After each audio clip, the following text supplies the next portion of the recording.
Hey everyone, Ram Ram, जय माता दी, सत श्री अकाल। मैं हूँ आप सबकी अपनी singer Khushboo Tiwari KT. And good news ये है कि कल एसआर के म्यूजिक से एक गाना आ रहा है जिसका टाइटल है सुबह लव हो गया सांझे सब हो गया। तो थोड़ा सा ट्रेंडिंग मैटर है जो आजकल का ट्रेंड है कि जल्दी जल्दी में लाइक ऐसा कुछ होता है। सो बहुत अच्छा सॉन्ग है, आप सब सुनना, एंजॉय करना। जिसको गाया है आप सबके चहेते खेसारी लाल यादव सर ने एंड आप सबकी अपनी केटी ने। एंड म्यूजिक दिया है ऑफकोर्स बिल्कुल रैप्चिक ओम झा सर ने।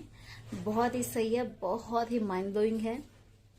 सुनना और ढेर सारे मजे करना। एंड मुझे आप सबके कॉम्प्लीमेंट्स मिले जो रैप है सॉन्ग में, पिछले वाले सॉन्ग में हस्बैंड बना ले जिसका नाम पहले था बॉयफ्रेंड बना ले, सो चेंज हो गया था।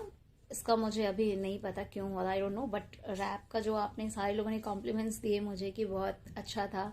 So thank you so much for that, आपके लव एंड सपोर्ट के लिए। आपने बहुत अच्छे अच्छे कॉम्प्लीमेंट्स दिए, पर्सनली मुझे बहुत सारे लोगों ने स्टोरी लगाई, उसके लिए thank you so much. And कल रिलीज हो रहा है जो गाना सुबह लब हो गया सांझे सब हो गया, वो भी बहुत अच्छा है। तो आप लोग सुनो, एंजॉय करो एंड दबा के शेयर करो एंड चैनल को सब्सक्राइब कर लेना। Thank you so much.